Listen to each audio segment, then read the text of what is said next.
Hey y'all, happy Tuesday, happy spoken word Tuesday it is. I want to say to you guys that I'm back, and as you guys see, I'm up and running, and I'm trying to live life abundantly. Okay, all right. I want to say again, thank you guys for all your support. All the comments, all the love and caring and compassion that I receive from you guys. And to the point, like I said, I took some advice, and hey, this is the result of it. Living abundantly. Living by the ways of the Most High, and far as a health way, so I can be able to live life more abundantly. All right.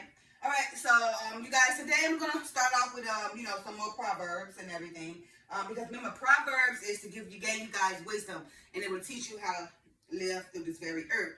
I'm gonna do Proverbs 20, verses 1 through 15, KJV version. Okay. All right, so you guys bear with me. And actually, this chapter ends at 30, but I'm going to do half now and half later. Okay. All right, so here we go. Proverbs 20, 1 through 15. And the header starts off with, wine is a mocker and strong drink is a raging. Turn for the Lord and he will save thee. Okay. Verse 1. Wine is a mocker, strong drink is a raging, and whosoever is deceived thereby is not wise. The fear of a king is as the roaring of a lion. Whoso provoking him to anger sinneth against his own soul. It is an honor for a man to cease from strife, but every fool will be meddling. The sluggard will not plow by reason of the cold. Therefore shall he beg in harvest and have nothing. Counsel in the heart Counsel in the heart of man is like deep water, but a man of understanding will draw it out. Most men will proclaim every one his own goodness, but a faithful man who can find? The just man walketh in his integrity. His children are blessed after him. A king that sitteth in the throne of judgment scattereth away evil with his eyes. Let me say it again. A king that sitteth in the house of judgment scattereth away all evil with his eyes. Who can say I have made my heart clean? I am pure from my sin. Divers weights and divers measures, both of them are alike abomination to the Lord. Even a child is known by his doings. Whatever his work be pure, and whether it be right. Say it again. Even a child is known by his doings, whether his work be pure and whether it be right. The hearing ear and the seeing eye, the Lord had made even both of them. Love not sleep, lest thou come to poverty. Open thine eyes, and thou shalt be satisfied with bread. It is naught, said the buyer, but when he is gone his way, then he boasted. There is gold, it's the last verse, you guys. There is gold in a multitude of rubies, but the lips of knowledge are a precious jewel. All right. So as you guys see, like I say, Proverbs teach you guys the wisdom, and Proverbs is the wisdom of Solomon, who was David's son. Okay. And by the way, David is not known, to introduce the new covenant and everything. So David don't have no parts of the new covenant that consists of David, the Messiah lineage from David, okay? And more like from a Canaanite version, more from like Tamar, who had children by Judah. Okay, look at it that way. That's where the covenant come in, the new covenant come in, okay? All right, so let's analyze these verses, okay? Verse 1, wine is a mocker, strong drink is rage, and whosoever is deceived thereby is not wise. So just saying wine drink is a mocker, right? Wine drink just probably make you get a little bit goofy and everything. You've been mocking other people, but you in your right mind, you cool, you gotta hold your composure. But as far as and whosoever is that strong drink is raging. So people who drinking all this gin and drinking all these hard liquors, they get to the point where they can't control their composure and get crazy as ever. That's when they say strong drinkers are raging, right? And if they think that it's not a raging, then they're deceived. And that's what it says, and whosoever is deceived thereby is not wise. So if you are alcoholic and don't know you're alcoholic, then you're not wise, right? But you drink all that drink every day, get you crazy as ever. You can't hold your composure. You're going out being a menace to society and not thinking that it's your problem or thinking it's you causing this problem is very deceitful against yourself, okay? Verse 2. The fear of a king is as the roaring of a lion. also provoking him to anger, sinned against his own soul. So let's look at this as far as the Father. The Father, or the Messiah. The Messiah is the King of Israel, right? And this Messiah is going to come back in judgment, as a Messianic nation, coming back in judgment, right? To judge the world and everything, and, to be the glory for the Most High. So let's just say we're talking about the Messiah. Now, just think about this. The Messiah right now, his wrath going to be as strong as a roaring lion, because we provoke him, because of our sin and the anger against our own soul. So our own sin is causing us a sorrow against our own soul because we have provoked the Messiah or the Father to anger, who is the King. Okay. So remember, the fear of the kings is a roaring lion, and when he comes with that rap, it's gonna be like a roaring lion. Verse 3. It is an honor for a man to cease from strife, but every fool would be meddling. So it's just saying it's an honor for a man to cease from strife. A man to lay back, from violence or contempt or try to, provoke mischief or anything like that. But every fool be meddling. But the foolish ones, because they don't know no better, in their ignorance, they don't want to be meddling, instigating, and starting things, okay? Verse 4. The sluggard will not plow by reason of the cold. Therefore shall he beg and harvest and have nothing. We're talking about the people that want to get up, want to sleep all day, want to party all night, don't want to do what they need to do to be beneficial, to be productive. And those are the very ones, that's out here bad, can't keep a job, don't have nowhere to stay, running from house to house, living in poverty, begging their life through. Okay, so these are people that are talking about in the cold, because they lazy, they want to sleep, they don't want to get up and work. So hey, the result is they become a poor, a homeless for the most part. Now, not all homeless and poor people on that same level. For the most part, it is. Okay. Verse 5. Counsel in the heart of man is like deep water, but a man of understanding will draw it out. So they're saying, sometimes people have deep problems instilled within them from life, okay? And they be scared to talk about it because they be scared they're going to be judged. They don't know who to trust or who to love, so they keep it within themselves. And sometimes that cause people to become suicidal, cause them to become crazy and everything because they don't been to let it out. You have to let your tears out. You have to release yourself. If you hold everything in, that's when depression and suicidal thoughts come in. However, we do have counsel. A man with great understanding will draw it out. So you got some professionals or some counselors or some people, who are sharp enough, to have discernment to see that person going through some things. And they got to talk to them a way to bring out the problem so they can help them solve them. All right, verse 6. Most men will proclaim everyone his own goodness, but a faithful man who can find. Right. So most men will proclaim everyone his own good. So most men will tickle your fancy or make you feel good, make you feel like a king or queen, right? But is it really true? They only tickle your fancy so you can treat them nice a certain way, right? But a good man, a faithful man, a righteous man is hard to find.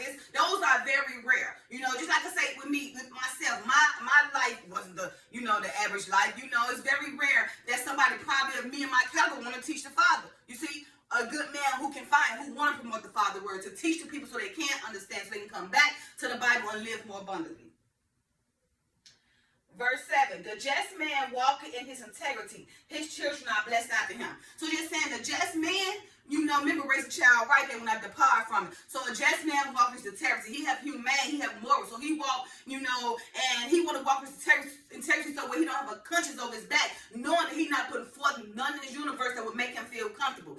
And he also teaching his child to follow his footsteps. So that child of his can grow up doing the same thing that he was doing, walking in righteous, being a faithful man and everything. Okay, being blessed after his father, having humanity, having morals and everything, okay? Verse 8, a king that sitteth in the throne of judgment scatter away all with evil eyes. So you see, a king, a king that's sitting in the throne of judgment. So we're talking about a king. Some people like a king that comes with a great presence, right? You got some kings that people know, remember they walk, just speak, they presence speak, that energy speaks, right? And people get, stare and turn around because, it puts fear in their heart because of his presence and because of who he's known for. All right? Verse 9, who can say, I have made my heart clean. I am pure from my sin. Yeah, I told you we all fall short of the glory. Like, what makes you better than me? What makes your heart pure than mine? So you feel like because you don't do nothing in the world, your heart is pure than mine. You can say, no, you still sin because remember we are born in sin. Period. We are born in sin, and you know, there ain't nowhere around it, okay? Because the world is given to the devil. Now, the only way to get out of that, you know, is basically, remember, follow the laws and commandments, you know, to seek your salvation. But nobody is pure. Nobody falls short of the glory because we're all born in sin. So get that out your mind, please. Verse 10. Divers weights and divers measures, both of them are like abomination to the Lord. So he's just saying that you doing so many things, you know, having so many things. You got, you know, because you got all this money, you can just go buy all these things, right? So buying all these things cause you to lose focus on the Father. So if you feel like that, you in your own self and your own self-evaluation, that you got all the money you need, that you don't need God, that's what he fall at. That's what he says. So you got all these things and all this money, divers and messengers that make you, allow you to fulfill your pleasures, all your desires and your lust, but it's moving you away from God. That is a false balance, okay? That means divers of measures, divers of ways, too many things for your own good, okay? It's not even a necessity, it's a desire, okay? And it's like an abomination unto the Lord, all those things. Because remember, one thing, the time is good. You know, anything can spoil a child if you give them too much. It can spoil anybody if you give them too much.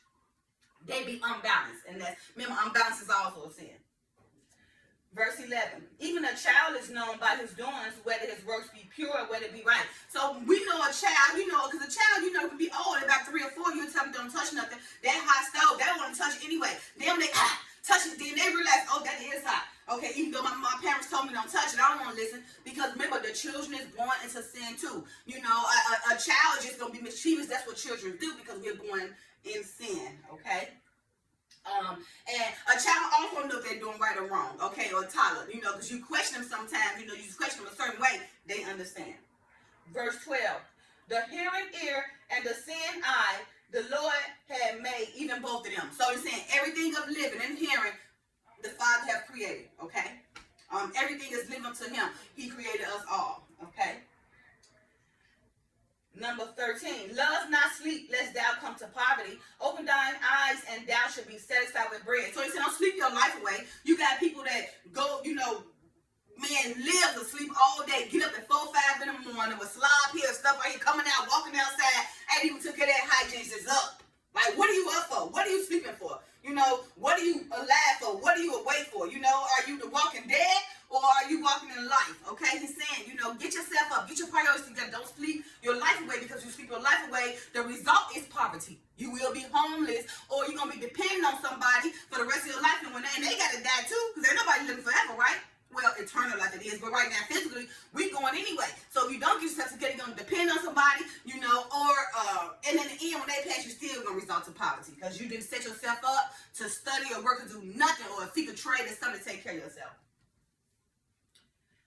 Verse number 14, it is naught, said the buyer, when he is gone his way, then he boasted. So you got those people that be all, you know, holding down in your face and everything, or when they trying to get something from you, you understand, get you out of some of your money, whatever, you know, they portray themselves to be just an angel, right? But then when they leave, they boast to be bragging, calling out your name with best of your friends, how they got over on you, thinking they got over on you. Those are the people they're referring to, you know. Be aware of your surroundings and have some discernment, you know, so you can, you know, decipher if that person is a true person or a boaster. And verse 15, there is gold and a multitude of rubies, but the lips of knowledge are a precious jewel. You see, there is gold and multiple rubies. We love gold and rubies. We love our jewels, right? That is everything to us. But remember what he said. Remember what the Father said. But the lips of knowledge are a precious jewel. Remember, knowledge is power. My people perish because of lack of knowledge. Remember, knowledge is power. Knowledge is just so precious, you know, and everything. And it's like a jewel, okay? Even though we love that gold and all these rubies, but gold and rubies can't give us no knowledge, no power, and can't even guide us. But the knowledge itself, that's the jewel. That's the ruby, okay? And my people perish due to lack of knowledge and lack of understanding. All right, you guys, I know I went pretty quick because, oh my goodness, I'm assigned to some things. I got to get out the house and I got to go be somewhere real quick, okay? But I want to get this video out to you guys, you know, to get my start back on my videos, you know, because I'm whole, you know, and I'm still going through, I'm being charged to do something. Like I said, I'll reveal it to you guys, but it's already taking place. As you see, look at me, I'm living abundantly, you guys, okay? I feel good, too, and it's worth it, okay? All right, you guys, don't forget to like, share, subscribe, and comment. enjoy this spoken word Tuesday. And don't forget that the Lord is, even the Lord is the man of Sabbath. And I will reveal to you guys what I mean by that too. Bye now.